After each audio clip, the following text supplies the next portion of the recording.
Triangle के vertex हैं, ठीक है ना, ऐसे ये दे देगा, बी दे देगा, सी दे देगा, ए हमने मान लिया कि 0 0 है, और बी हमने मान लिया कि 0 3 है, और सी हमने मान लिया कि क्या है 4 0 है। वे पूछेगा कि बताओ ये जो ट्रायंगल है ये कैसा ट्रायंगल है, आइसोस्केल्स है, ठीक है ना, कि स्केलनी है, ठीक है ना, कि राइट एंगल ट्रायंगल है, ठीक है ना। इस तरह के क्वेश्चन हमसे पूछेगा वो वर्टेक्स को दे करके, तो हम करेंगे क्या कि पहले इसके बीच का डिस्टेंस निकालेंगे, इसके बीच का डिस्टेंस निकालेंगे, इसके बीच का डिस्टेंस निकालेंगे। अगर तीनों साइड इक्वल आ जाती है तो हमारा इक्विलेटरल हो जाएगा। अगर उसमें से दो साइड, मान लीजिए दो साइड, ठीक है ना, एक ये x आ गया, ये y आ गया, ये z आ गया, अगर दो का स्क्वायर तीसरे के बराबर आ जाता, तीसरे के स्क्वायर के, तो क्या हो जाएगा, राइट एंगल ट्रायंगल हो जाएगा। क्लियर हुआ।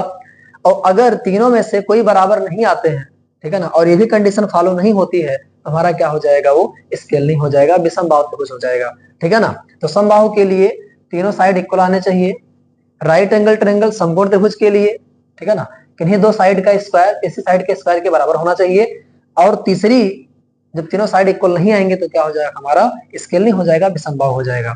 तो इस तरीके से इसको मैनेज करना है। तो ये देखते हैं कि किस तरह का ये ट्रायंगल हमारे सामने। इसी तरीके से एक क्वेश्चन और पूछता है, वो स्क्वायर दे देगा या क्वाड्रिलेटरल दे देगा, ठीक है ना, सॉरी क्वाड्रिलेटरल दे देगा, वहां पे 4 वर्टेक्स दे देगा, ठीक है ना, और पूछेगा बताओ कैसा मतलब कैसा ये क्वाड्रिलेटरल है, स्क्वायर है कि रोम्बस है कि रेक्टेंगल है। तो उसके लिए भी आप क्या करेंगे, इनके बीच का डिस्टेंस निकालेंगे चारों के, और आप देख लीजिए क्या कहानी होने वाली है। अगर चारों साइड इक्वल आ जाते हैं तो स्क्वायर हो जाएगा या रोम्बस हो जाएगा, ठीक है। अगर आमने सामने की, ठीक है ना, अपोजिट साइड अगर इक्वल आ रही है तो रेक्टेंगल हो जाएगा, आयत हो जाएगा। क्लियर, समझ में आ रहा है। एक बार माइक में चेक कर लूं तो क्या सब मेहनत बेकार हो जाएगी, ठीक है। चलिए, तो आई होप क्लियर हो गया होगा। एक इस तरह का क्वेश्चन, एक इस तरह का क्वेश्चन पूछा जाएगा। तो अब हम इसको सॉल्व करते हैं। क्लियर, किस तरह का ये ट्रायंगल है, ठीक है। वैसे मैं आपको भी जुगाड़ ही बताऊंगा, ठीक है, लेकिन जुगाड़ बताएंगे एमसीक्यू में, आज नहीं, ठीक है ना, ये मजा नहीं आएगा। चलिए देखते हैं। ए बी, यहां मैं निकाल देता हूं ए बी, देखा ध्यान से। AB का जब हम AB के बीच की दूरी निकालेंगे, AB को निकालेंगे तो क्या करेंगे, x2 माइनस x1, 0 में से 0 गया, 0 में से 0 गया, 0 0 ही होगा, है ना, और 3 में से 0 गया तो क्या हो जाएगा, 3 का स्क्वायर हो जाएगा, ठीक है ना। BC निकालेंगे, अच्छा इसे पहले सॉल्व कर लेते हैं ना। तो 3 का स्क्वायर यहाँ बचेगा, तो यहाँ पे क्या हो जाएगा, अंडर रूट 3 का स्क्वायर बराबर हो जाएगा 3। अगर हम बात करें BC की, मेरे लाल रसगुल्लो मेरे, सुनना ध्यान से, ठीक है ना, मेरे रसगुल्ले तो हैं, रसगुल्ले भैया चाशनी वाले, है ना। 4 में से 0 गया, ठीक है, तो 4 का स्क्वायर हो जाएगा यहाँ पे, और 0 में से 3 गया तो -3 का स्क्वायर हो जाएगा। सर क्या मजाक कर रहे हैं आप, 4 में से 0 गया 4 का स्क्वायर, 0 में से 3 गया तो -3 होगा ना, 0 में से 3 गया तो यहाँ पे -3 का स्क्वायर, और माइनस हो या प्लस स्क्वायर करेंगे तो हमेशा पॉजिटिव ही आएगा। क्लियर, तो क्या निकल के आने वाला है, 4 चौक 16 और 3 तरीका क्या हो जाएगा 9, मतलब क्या आ जाएगा 25, मतलब बोले तो क्या आ जाएगा 5 आ जाएगा। क्लियर हुआ, समझ में आया। अच्छा एक बात का और ध्यान रखना, इसके पहले मैंने क्वेश्चन सॉल्व किया था, मैंने वहां पे इसको सॉल्व किया था प्लस माइनस लिया था, मैंने यहाँ पे केवल प्लस लिया है, ध्यान रखना। उसका रीजन है, रसगुल्ला, उसका रीजन ये है कि यहाँ डिस्टेंस निकाले, डिस्टेंस हमेशा पॉजिटिव होता है, ध्यान रखिएगा, ठीक है ना। कभी डीप में बात करेंगे इसके बारे में, बाकी टाइम आएगा, ठीक है ना, उसका भी, है ना, हम लोग भी तमाशा मुस्कुरा के देखेंगे, है ना, टाइम आने वाला, टेंशन ना लीजिए, है ना। चलिए, तो इसको घटाएंगे, 4 में 0 गया का होल स्क्वायर, यार स्क्वायर बना है कि पूरा चिड़िया बन गई एकदम, पूरा गौरैया। 0 में से 0 गया का स्क्वायर हो जाएगा, अंडर रूट, ये 4 में से 0 गया तो 4 ही होगा, 16 हो जाएगा, है ना, स्क्वायर करेंगे तो मतलब क्या निकल के आने वाला है, 4 निकल के आने वाला है। हाँ 3 आया, यहाँ 5 आया, यहाँ 4 आया। जो बच्चे पढ़ने वाले होंगे उनके दिमाग में चमका होगा कि तो पाइथागोरस ट्रिपलेट है, 3 4 5, 5 12 13, है ना, 7 24 25, ऐसा पाइथागोरस ट्रिपलेट होते हैं, मतलब कि ये सब राइट एंगल ट्रायंगल की साइड्स होती हैं। क्लियर, तो सुना ध्यान से, 3 5 4 आ गया है। इसका मतलब क्या हुआ, इसका मतलब हुआ कि भैया BC का स्क्वायर इक्वल टू AB का स्क्वायर प्लस AC का स्क्वायर, 18वां बन गया AB। ऐसा लग रहा है इसको पोलियो पोलियो हो गया है बेचारे को, है ना। बीसी का स्क्वायर बराबर क्या हो जाएगा, हाँ ए बी का स्क्वायर इक्वल टू ए सी का स्क्वायर। ए बी कितना दिया है रसगुल्लों, ए बी कितना दिया है 3 का स्क्वायर, ए सी कितना दिया है 4 का स्क्वायर, दोनों आ गया ना बराबर, सॉरी यहाँ 16 हो जाएगा, 25 बराबर क्या आ गया है 25, मतलब क्या आ गया, ये कंडीशन सेटिस्फाई हो रही है ना। बचपन वाला कॉन्सेप्ट, बचपन वाला याद कीजिए, है ना, कि है ना वो क्या बोलते हैं उसको, बी का स्क्वायर बराबर सॉरी एच का स्क्वायर इक्वल टू बी का स्क्वायर प्लस, है ना, कुछ ऐसा करके था, बाकी देख लीजिएगा क्या होता है, ठीक है ना। अब बढ़ते हैं नेक्स्ट कॉन्सेप्ट की तरफ, आइए देखते हैं टाइप 5, ठीक है ना, आइए लास्ट टाइप होगा डिस्टेंस फार्मूला से रिलेटेड जो कॉन्सेप्ट है। कहेगा बताओ क्या ये कॉलिनियर हैं, संरेखीय हैं, ये पूछेगा क्या कॉलिनियर हैं। कॉलिनियर का मतलब होता है कि एक ही लाइन पे क्या लाई कर रहे हैं वो, है ना, ऐसे मान लीजिए मतलब ऐसे हो, इस तरीके से हो, है ना, तब किसी लाइन पे वो लाई कर रहे हो, यहाँ पे हो, यहाँ पे हो, यहाँ पे कहीं पर भी हो, तो एक सीधी रेखा में हो, है ना, तीनों पॉइंट क्या सीधी रेखा में, मतलब कि एक लाइन पे हो, ठीक है।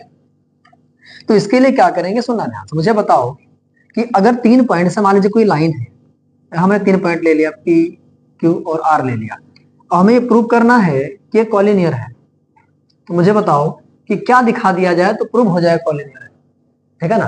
तो क्या प्रूव करेंगे, सुना ध्यान से, इसके बीच का डिस्टेंस निकालेंगे, इसके बीच का डिस्टेंस निकालेंगे और इसके बीच का डिस्टेंस निकालेंगे, इनको दोनों को जोड़ने पर अगर इसके बराबर आ जाता है, मतलब PQ और QR को हम PQ को निकालें, QR को निकालें और दोनों को ऐड कर दें, मतलब कि PQ और प्लस QR दोनों को निकाल के जोड़ें तो किसके बराबर आना चाहिए, PR के बराबर आना चाहिए।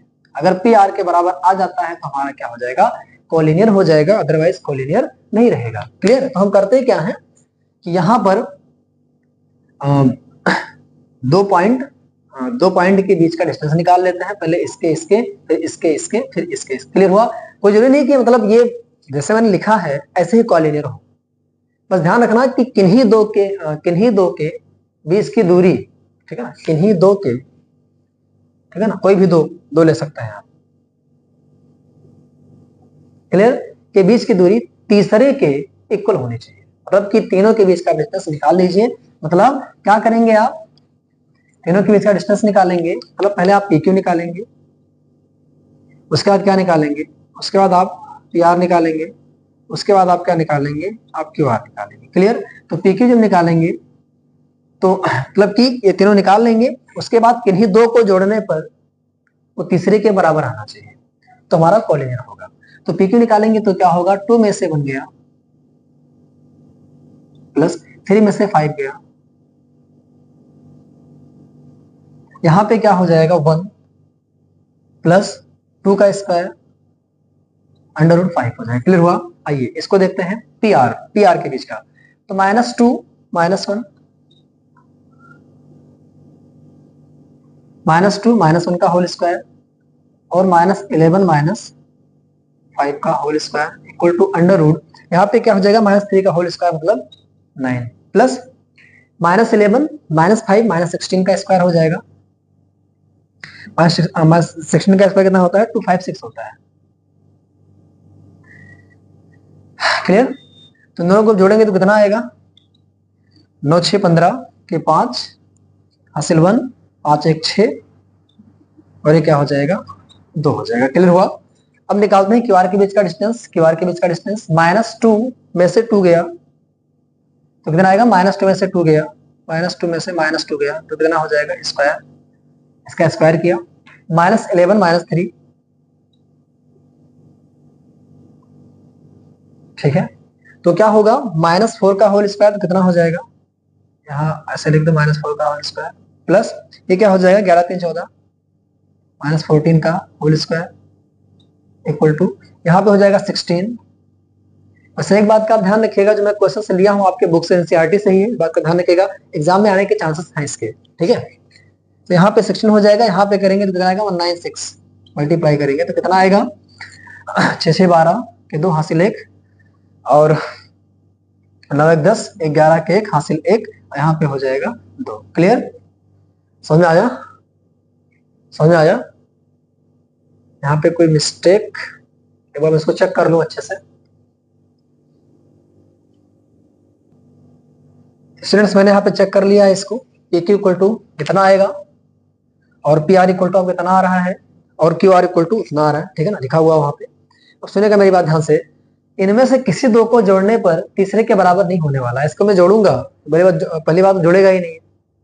इरेशनल है, इरेशनल है, डिफरेंट टाइप के जो इरेशनल होते नहीं जुड़ते करते। ऐसे लिखा हुआ है √3 प्लस √5, ये नहीं जुड़ता है, ऐसे इसको लिख दिया जाता है। तो किसी दो को जोड़ने पे तीसरे के बराबर नहीं आने वाला है।